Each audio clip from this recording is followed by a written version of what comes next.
Tonight, our coverage of the climate crisis. We take a look at global warming's devastating effect on Australia's Great Barrier Reef. From ABC News World Headquarters in New York, this is World News Tonight. Good evening, everyone. Thanks so much for joining us on this Sunday. I'm Lindsay Davis. New evidence tonight of the devastating impact of warming temperatures on one of the world's greatest treasures, Australia's Great Barrier Reef. A new study finds 98% of the reef has been impacted by what scientists call bleaching. Here's ABC's Britt Clennett as part of our series, Climate Crisis, Saving Tomorrow. It might look like paradise from above, but beneath the turquoise waves of the Coral Sea is a struggling ecosystem under threat from climate change. It's one of the world's most cherished natural wonders, and this sprawling natural habitat is teeming with marine life.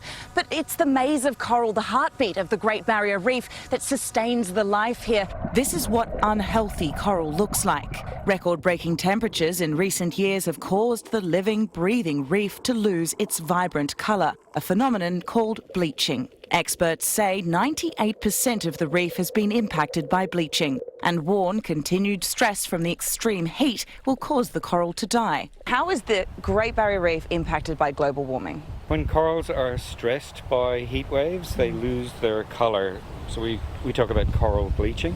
So these are really dramatic events. The gap between them is getting shorter and shorter. That gap is really important because it's the window of opportunity for recovery of the corals.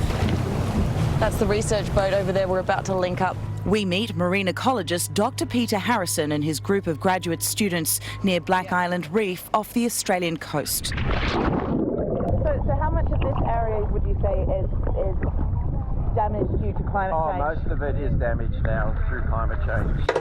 The team is here to release coral larvae, hoping to help the reef recover from extensive heat damage. We're evolving the process and using new styles of delivery of the coral larvae onto damaged sections of the reef.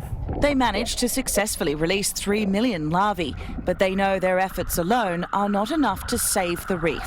This is only part of the solution. We need real and effective action internationally and in Australia on climate change and greenhouse gas emissions. Otherwise, the future of the reefs looks very bleak. Experts agree the only way to save the reef is by urgently cutting greenhouse gas emissions which contribute to climate change. They warn the next bleaching event is just around the corner. Lindsay? Britt, thank you and welcome to World News.